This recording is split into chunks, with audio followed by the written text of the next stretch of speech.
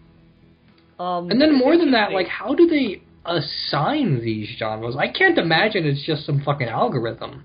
Like, when your title is a pun, I feel like it's obvious you don't belong in the horror genre, right? Like, when it says Sharknado, enough said, and then Sharknado, the second one, and then Sharknado, oh hell no, and then Sharknado, The Fourth Awakens, like, you're, like, in your title admitting that this is not serious. Well, like, you know what's funny is I think that this wouldn't be a problem. It wouldn't be as much of a problem. If not for the fact that this is an internet service. Because if that were on the shelves in a video rental store... Oh, wait, shit, hold on. I gotta unpack that. Long ago, dear children, in the before times, there were these stores where you would go, you would get in your car and drive to go rent a movie. You paid exorbitant amounts of money to own it for just a few days.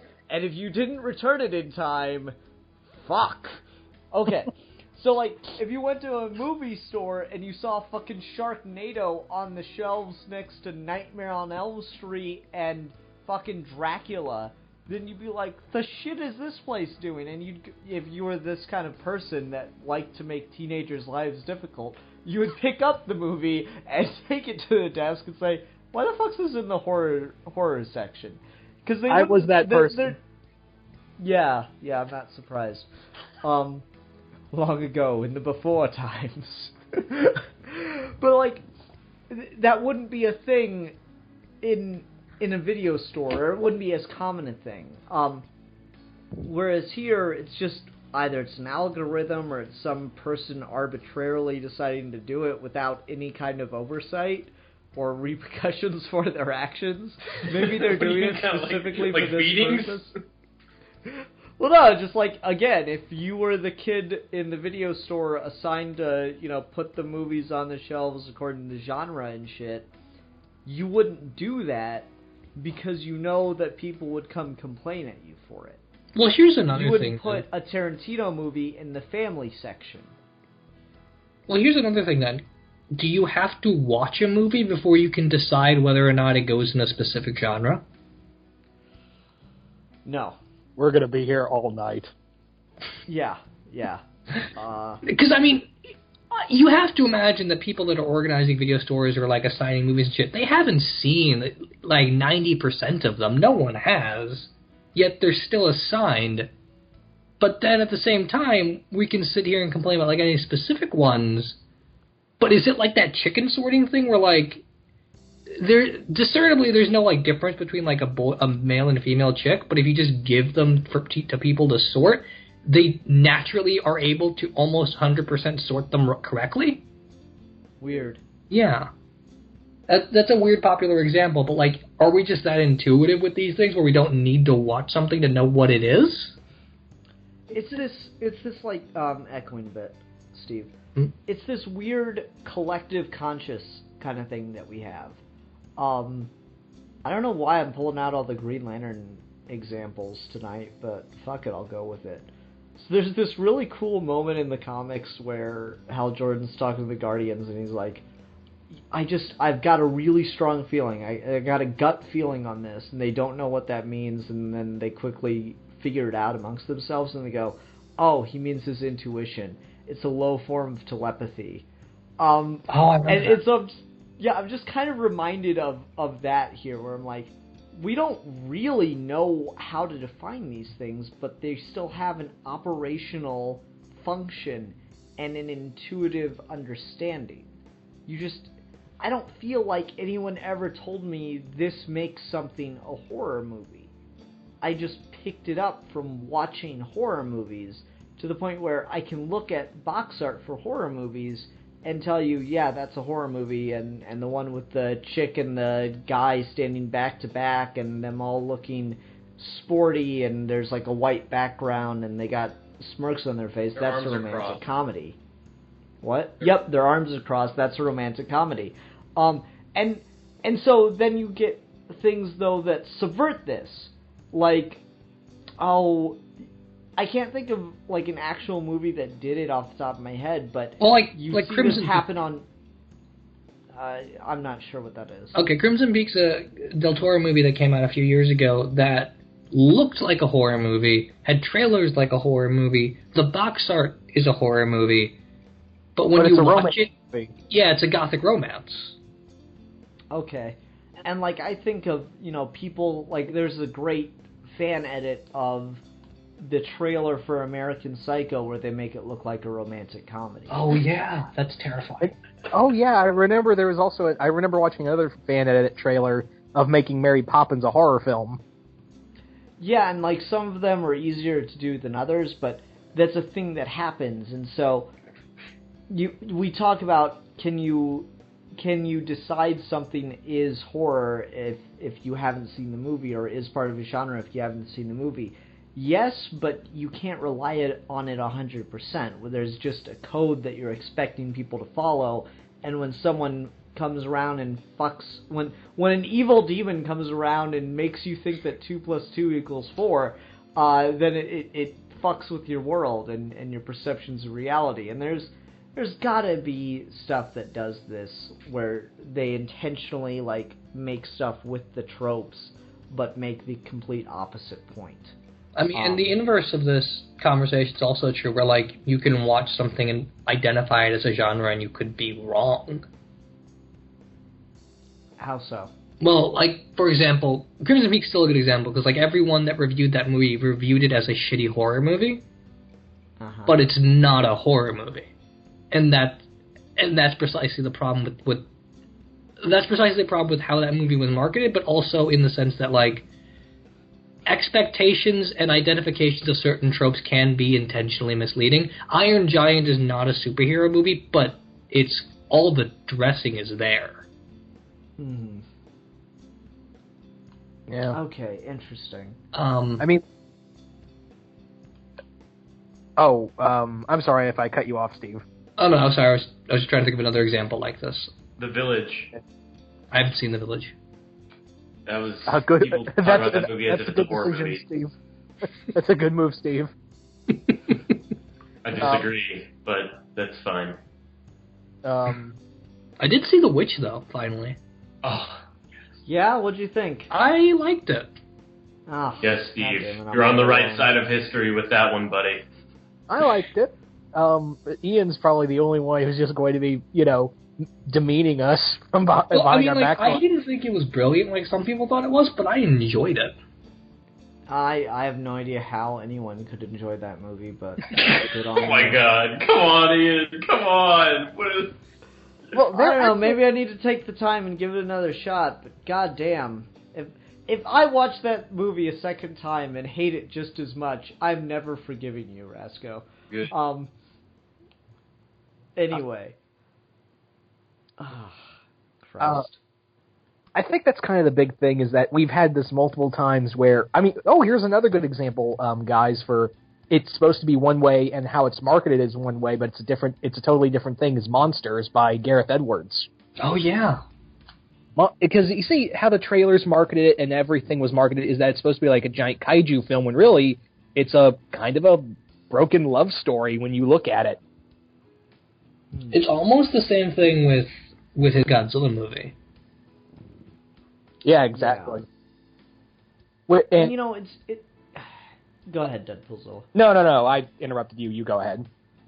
Okay, it's this interesting thing because you say that it's not that Monsters isn't a kaiju movie, but it's a broken love story. what about when someone is intending to make something fit in the genre, but is also trying to tell a story within those trappings? I'm trying to think of an example of this, where, like, it's a typical story that normally you wouldn't associate with that genre, but it's just told through that genre. You mean like Shaun of the Dead? Shaun of the Dead? It's a romantic comedy, but with zombies in it. Warm Bodies, that's another one that's like that. Yeah. So, like, you can do something, and so then that begs the question, is Shaun of the Dead a horror zombie movie? Is Shaun of the Dead a romantic comedy? What is it? Is it genreless, even though it's playing with the tropes of both genres? Well, I kind of consider it because it's a genre in and of itself. Yeah, well, you could technically say that it is a romantic comedy with zombies, because that was the tagline for the movie.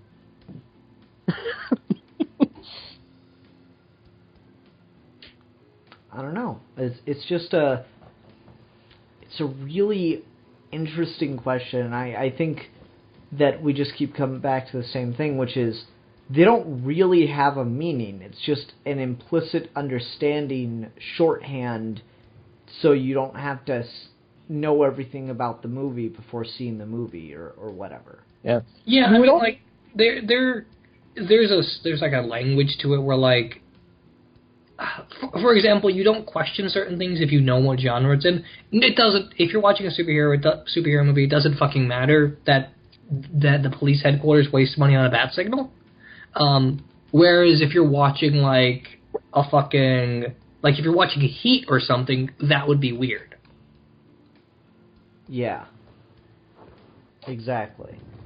And so just it becomes this thing of like, what does it take for something to be a genre isn't really the question. It's what does it take for someone to determine something as a genre?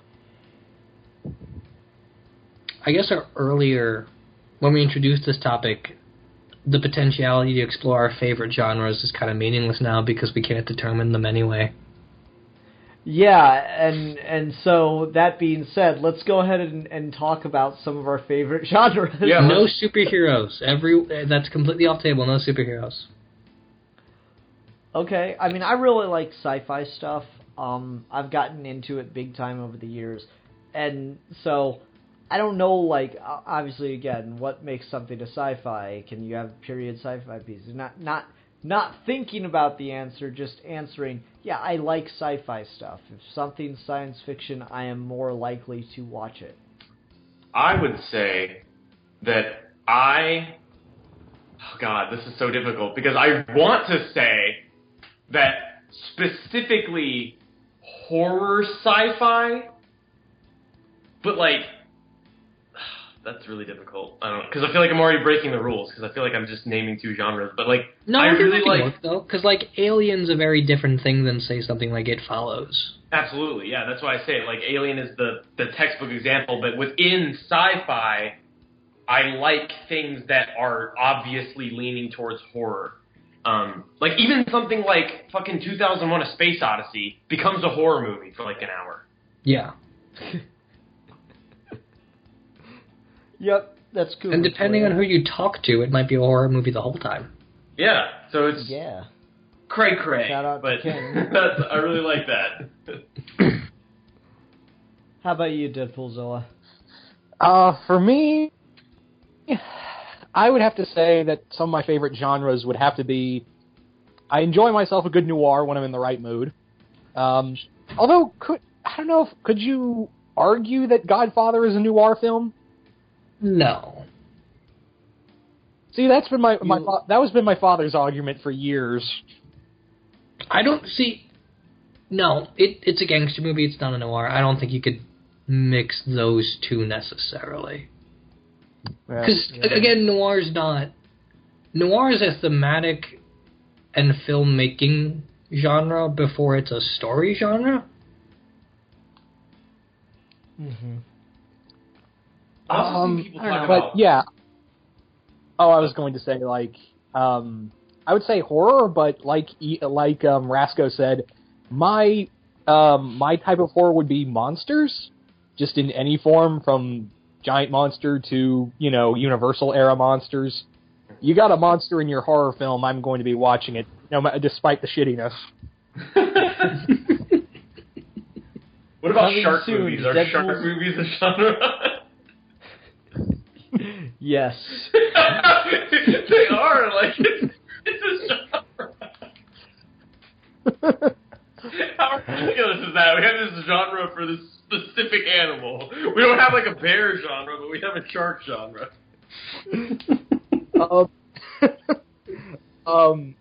And I guess, like, for me, of why that is, for me personally, is because it's kind of stuck with me since I was, like, 2, and had it not been for Godzilla in 1984, I'd probably have died of blood clot in my heart.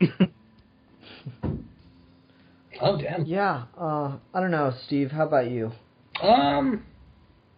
Mine's maybe a little obvious. I'm probably just gonna go with film noir. Yeah.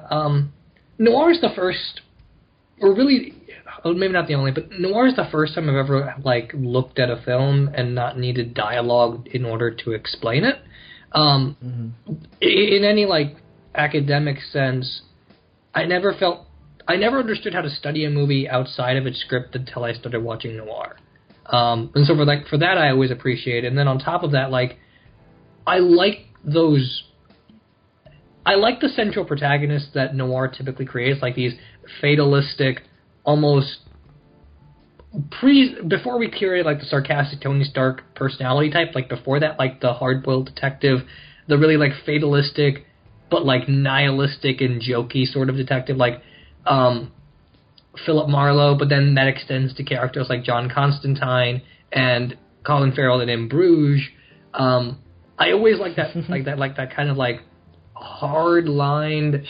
You're a cunt, and your kid's a cunt too. Exactly. I always like that hard-lined, rough-edged character in a hyper-stylized world. Part of that's also reading lots of Daredevil as a kid. So with that also, I'm curious if you've ever read, what's the Metropolitan? Transmetropolitan? Yeah, that one. Yeah, I've read that before. It's great. Would that fall into that what you're talking about with the whole hard-boiled type style, even if it's set in a dystopian world? It's hard-boiled. I wouldn't say it's a noir, but it's hard-boiled for sure. And the lead character in that and in Invisibles actually owes a lot to early Vertigo and Constantine type characters. Yeah. Okay, well, to save us from sinking back into the circle of, well, what the fuck are we even doing?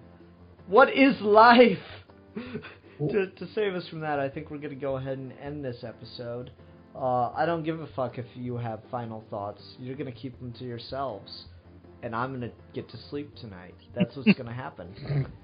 Alright, what are we going to be talking about next time? It's my turn. Your review time. Yeah, and I've got 3 things in my head that we could talk about. So, okay.